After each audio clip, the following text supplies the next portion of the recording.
అన్న మీ పేరు? కరీమండి. ఎందుకు సిద్ధం సిద్ధం అంటూ సభలు పెడుతున్నారు, మరి అధికారంలోకి వస్తారా? మరి సిద్ధం అనే ఈ ట్యాగ్ లైన్ అనే ప్రజల్లో మొత్తం గుండెల్లో చొచ్చుకుపోయిందండి. ప్రజలు ఆల్రెడీ సిద్ధంగా ఉన్నారు. అయితే మన జగనన్న ఏదైతే ఈ పెత్తందారులు ఉన్నారో ఈ పెత్తందారుల మీద విజయం సాధించడానికి సిద్ధమా అని చెప్పేసి ఒక ట్యాగ్ లైన్ ప్రజల్లో తీసుకెళ్లారు. ఆల్రెడీ ప్రజలు సిద్ధంగా ఉన్నారు. 2024 జగనన్న వన్స్ మోర్. పవన్ కళ్యాణ్ గారు పవన్ కళ్యాణ్ గాడు ఈ లోఫర్ గాడు పారిపోయాడు. 2019లో ఎక్కడి నుంచి పోటీ చేశారు? భీమవరం గాజువాక నుంచి పోటీ చేశాడు. ఈ పవన్ కళ్యాణ్ పారిపోయాడు. పారిపోయిన పావులగాడు. ఇంక అయిపోయింది ఆడి జీవితం, కథం కేల్కథం దుకాణం. జగన్మోహన్ రెడ్డి గారికి భయపడ్డాడు. అల్టిమేట్ గా జగన్మోహన్ రెడ్డి గారు విజయం సాధించారంటానికి ఈ యొక్క సీట్ ఒకటి చాలు. పారిపోయిన పావులగాడి పవన్ కళ్యాణ్ అయిపోయింది. ఇప్పుడు జగన్మోహన్ రెడ్డి గారు ఒక సీట్ నుంచి ఇంకో సీటుకి ఒక క్యాండిడేట్ ని మారిస్తే ఎందుకు మార్చారు? పారిపోయారు అన్నాడు. ఇప్పుడు ఈ లోఫర్ గాడే పారిపోయాడు. ఈ పవన్ కళ్యాణ్ పారిపోయాడు. అయిపోయింది. జనసేన పార్టీ కీలకదం దుకాన్ బంద్. చంద్రబాబు నాయుడు పాదాల దగ్గర ఊడికం చేయడానికి ఇంతకన్నా ఉదాహరణ ఇంకోట్లేదు. మొన్నటిదాకా 24 సీట్లు అని చెప్పారు. ఆ 24 సీట్లు కూడా లేదు. కనీసం పావుల పేరు కూడా సార్థకం చేసిన దౌర్భాగ్యుడు ఎవరున్నానంటే పవన్ కళ్యాణే. వారాహి యాత్ర మళ్ళీ స్టార్ట్ చేస్తారు. వారాహి ఇది దుంపదేగా. వారాహి లేదు, బోరాహి లేదు. అయిపోయింది. పవన్ కళ్యాణ్ కథం దుకాన్ బంద్. అయిపోయింది. ఈ జనసేన పిల్ల సైనికులు తల ఎక్కడ పెట్టుకోవాలో తెలియక కింద మీద కొట్టుకుంటున్నారు.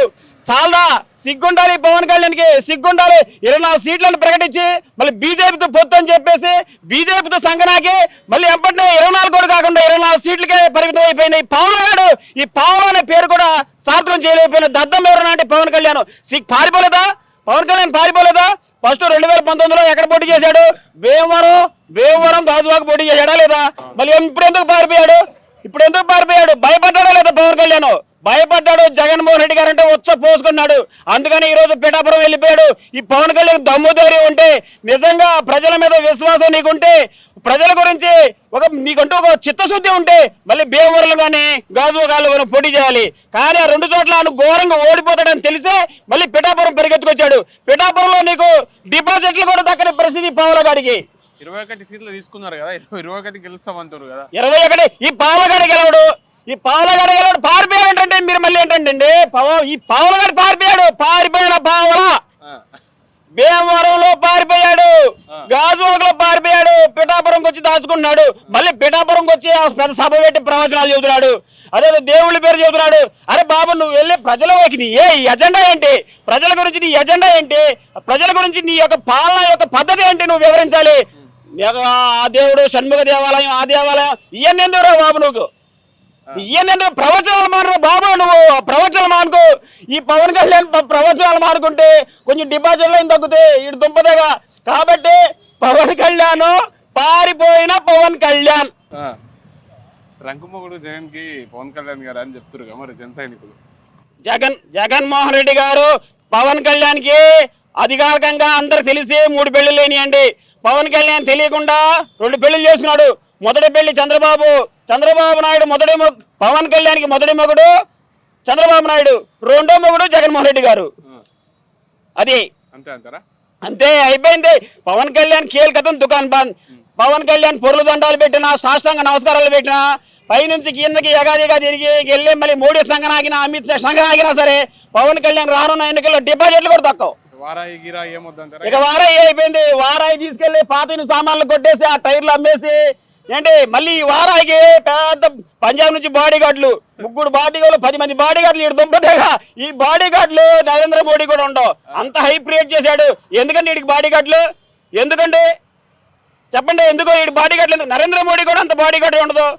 పెద్ద ఎర్రడోపీలు పెట్టుకొని 10 మంది బాడీ గార్డులు చుట్టూ ఎగాదిగా వాడి చుట్టూ ప్రదక్షిణాలు చేయడం తప్ప ఏం లేదు. చల్లని పావలా ఎక్కడైనా పావలాయే.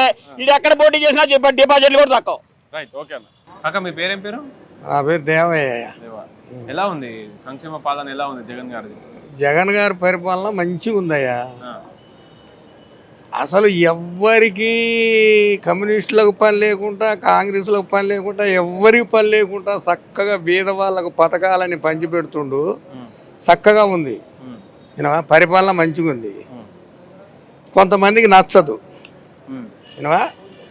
అయితే ఇదంతా దోపిడీ రాజ్యం. తెలుగుదేశం ప్రభుత్వం మొత్తం దోపిడీ రాజ్యం, దొంగల ప్రభుత్వం.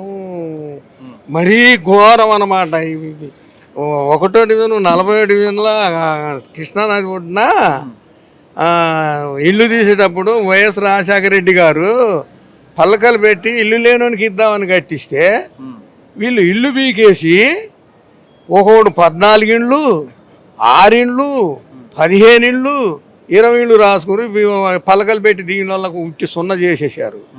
అది లేకుండా మళ్ళీ ఇల్లు కట్టిస్తానని 25,000 కట్టించుకున్నారు. ఇంతవరకు అవి అడ్రస్ లేవు. తర్వాత ఇప్పుడు జగన్ గారు ఎక్కడెక్కడ గ్రామాలు కట్టిస్తుండు. 5 సంవత్సరాలకే మొత్తం గ్రామాలన్నీ అయిపోతాయా? చిన్న పిల్లోడు ముఖ్యమంత్రి అయ్యాడు, సరే చూద్దాంలే అని అన్నరా? అనుకోరు. 5 సంవత్సరాలు చేయనియాలి కదా ఆయన్ను. అబండాలు గుణాలు ఆయన ఇట్లా ఈయన అట్లా అని చెప్పేశారు. తర్వాత ఇప్పుడు వీళ్ళు ఏం చేస్తున్నారు? ముగ్గురు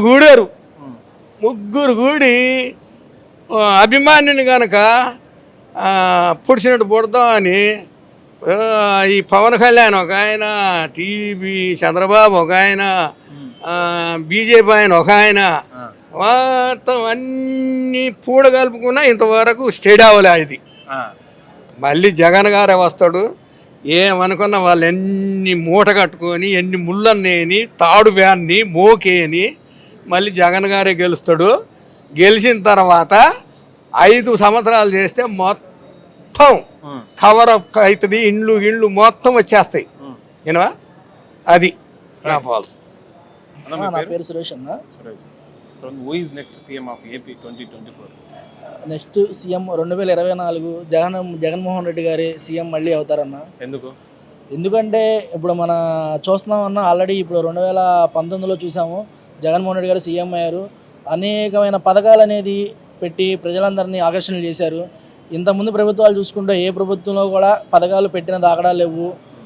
కానీ జగన్మోహన్ రెడ్డి గారు మెయిన్ అన్న ఇల్లు లేని పేదలకి ఇల్లు ఇచ్చారు. మళ్ళీ ఆ ఇల్లు ఇచ్చేది కాకుండా నెక్స్ట్ ప్రభుత్వం వీళ్ళు మళ్ళీ ఏదైనా ఎవరో ఏమి ఇది చేయకుండా కదపకుండా ఇల్లు రిజిస్ట్రేషన్ అనేది కూడా చేసేస్తున్నారు. అందుకనే నెక్స్ట్ సీఎం మళ్ళీ మన జగన్మోహన్ రెడ్డి గారు అవుతారని చెప్పి మేము అనుకుంటున్నాం. అంటే ఇళ్ల పట్టాలు ఎవరికైతే వచ్చినాయో వాళ్ళందరూ ఇంకా కొంతమందికి రాలేదని చెప్పుకొస్తున్నారు కదా, మరి ఎంతవరకు నిజం అది? ఇళ్ల పట్టాలే కొంతమంది రాలేదంటే అన్న ఇప్పుడు అయిన వాళ్ళందరికీ ఇస్తున్నారన్న ఇళ్ల పట్టాలు. కొంతమందికి రాలేదంటే అందరికీ ఒకేసారి ఇవ్వాలంటే అది జరగని పని కన్నా ప్రాసెస్ అనేది ఉంటుంది. ఇస్తూ ఉంటారు, మెల్లి ఒకళ్ళకి వస్తూ ఉంటాయి. వచ్చిన వాళ్ళకి చాలా మందికి వచ్చినాయి. సపోజ్ మా చెల్లి వాళ్ళు ఉంటారన్న ఇక్కడ చిట్టినగర్లో, వాళ్ళకి అత్తగారికి వచ్చింది, మా చెల్లి వాళ్ళకి ఇద్దరికి వచ్చినాయి, 2 ఇళ్ళు వచ్చినాయి. దాని వాల్యూ ఎంత తెలుసా మీకు? వాల్యూ అంటే ఉండదన్న 10 లక్షల దాకా ఉండొచ్చు. 10 లక్షల విలువ చేసే స్థలాన్ని మీకు కేటాయించడం ఎట్లా అనిపిస్తుంది? చాలా హ్యాపీగా. ఎవరైనా చేశారా ఇట్లా? లేదన్న, చేయలేదన్న.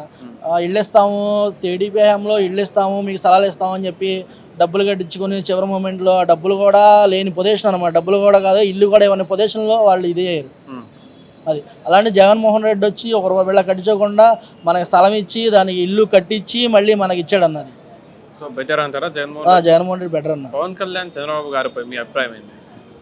పవన్ కళ్యాణ్ చంద్రబాబు ఆల్రెడీ మనం 2014 ఎన్నికల్లో చూసామన్నా, వాళ్ళిద్దరూ కలిసి ఇది చేశారు, గెలిచారు. కానీ మనకి చేసిందంటూ ఏమీ లేదు. మళ్ళీ అదే 2019లో ఇద్దరు తిట్టుకున్నారు. కానీ మళ్ళీ ఇప్పుడు 2024లో ఇద్దరు వచ్చి కలుస్తూ ఉంటున్నారు. కానన్నా ఎంతమంది కలిసినా ఎన్ని వచ్చినా జగన్మోహన్ రెడ్డి సింగల్గా వస్తాడన్నా, జగన్మోహన్ రెడ్డి గారే గెలుస్తారన్న. నో డౌట్ అన్న. రాసి పెట్టుకోవడం అన్న, జగన్మోహన్ రెడ్డి 2024 సీఎం.